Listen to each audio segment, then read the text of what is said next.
Welcome to the channel. Welcome to Banter in the Box. Titled Jitters. It's the Game Week 26 review. A double Premier League game week this week meant some big scores in the Family Fantasy Football League as normal and some movement in the table of significance.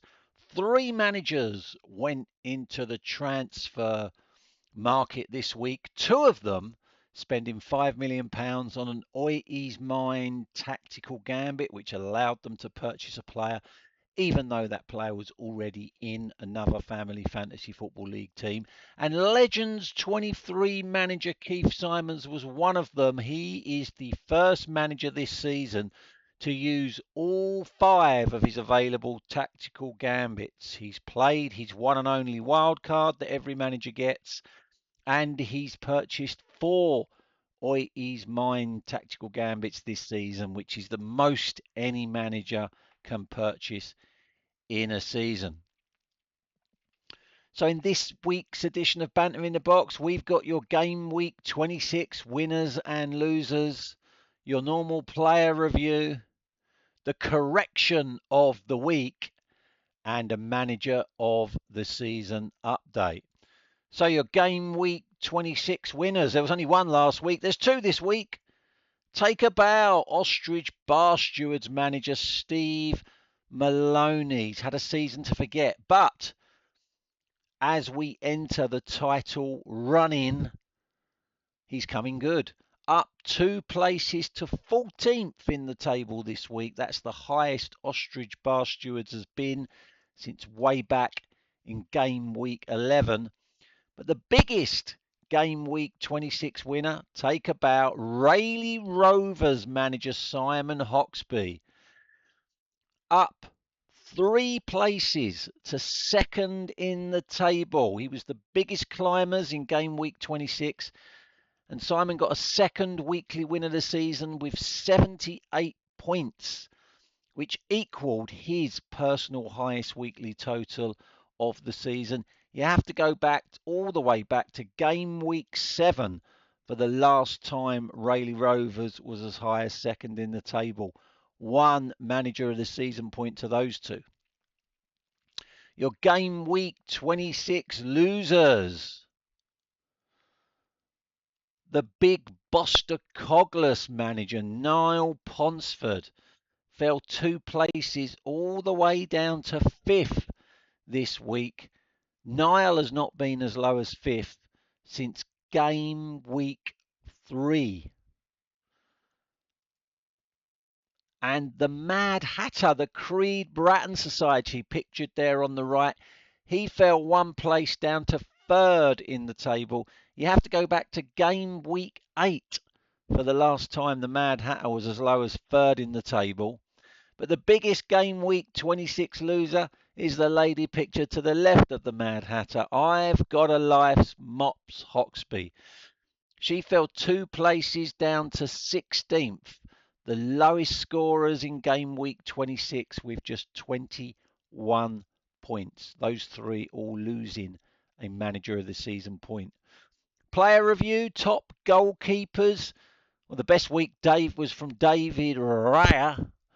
9 managers have him in the team as it went even further clear at the top of the goalkeeper charts. And with the title race being pretty close for this stage of the season, I reckon any one of 6 managers can still win the league.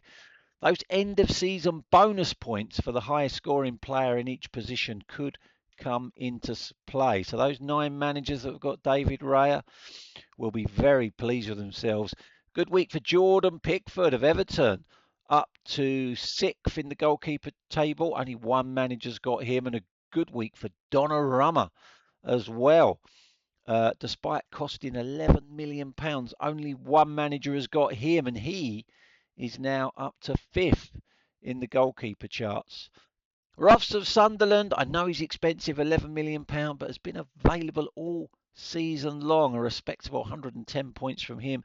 And Martinez of Villa in the Europa League, of course. And he's only £8 million, which is a bit of a bargain for a goalkeeper.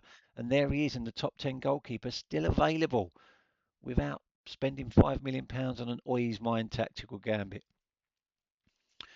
Top defenders, well, a great week for Jeremy Timber. Who is the lucky manager? Who's the only one who's got him, I wonder? 16 points for Jeremy Timber, sent him top of the defender charts. It was a good week for Gabriel of Arsenal. Two managers have got him, and a good week for Van Dijk of Liverpool. Only one manager has got him. The only top defender still available for transfer, Nunez, and he's only £10 million, which is a bargain for a defender who scored 140 points this season. Top midfielders, a fantastic week for Semenyo of Man City, who's gone third in the midfielder table. Just the one manager has him. Gibbs White of Forest did well. He goes up to seventh in the midfielder table.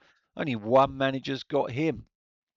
And it was a good week for Declan Rice of Arsenal, ninth in the defender table. And a good week for Anthony Gordon of Newcastle. Only one manager's got him, and he's gone in at joint 10th. Zubamendi of Arsenal still available for transfer, despite the fact that he's a very expensive £19 million. Top strikers, well, João Pedro's hat-trick against Villa sent him second in the striker table, and only Rayleigh Rovers have him.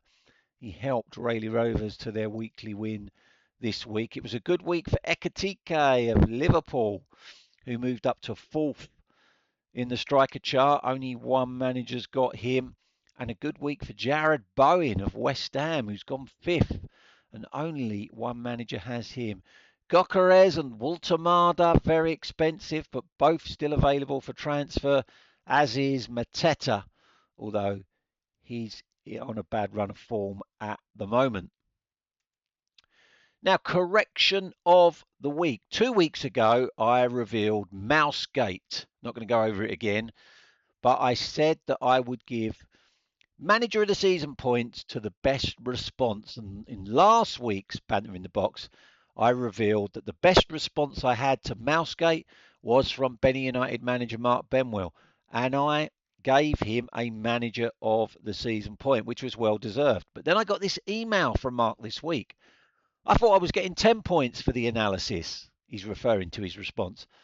As per the previous week's Banter in the Box. Well, I checked the footage, and Mark Benwell is correct. I did say 2 weeks ago that I would give 10 points for the best response, not one. So I'm giving Mark another 9 manager of the season points because they were well deserved, and I'm a man of my word. Apologies for that oversight, Mark. Thank you very much for correcting me, bruv. Talking of manager of the season points, who the fuck is that? It's a picture of 2 current Family Fantasy Football League managers, and you would get 2 points if you could name them both. You don't get a point if you get one of them right. To get the 2 points, you had to get both managers. And just the 2 managers had a go this week. You can probably guess which 2 they were. Benny United manager Mark Benwell thought that that was a picture of Simon Hoxby and Sarah Goodwin. Sarah Goodwin had a guess. She thought it was a picture of Jack Hoxby and Niall Ponsford. I can reveal, neither of those guesses were correct. I'm not saying it wasn't any one of those 4, but it wasn't both of them. It wasn't Simon and Sarah, could be one of them, could be neither of them. It wasn't Niall and Jack, could be one of them, could be neither of them. So, manager of the season table looks like this. Steve Maloney has gone up to 12th for being a game week 26 winner. Jordan Williams drops to 11th for being a game week 26 loser. Mops Hoxby drops to 10th for being a game week 26 loser. Niall Ponsford stays joint 6th despite being a game week 26 loser. Alexi Lagos climbs to joint 6th for being the manager of the month for January. Simon Hoxby drops to 3rd despite being a game week 26 winner, and that's because Mark Benwell has gone 2nd now that I've given him those 9 extra manager of the season points that I said I would.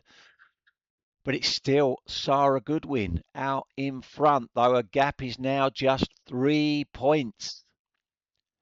And we're rolling it over. And it's now worth 4 manager of the season points. If you can tell me which two current Family Fantasy Football League managers are pictured there. It's not a picture of Simon and Sarah. It's not a picture of Jack and Niall.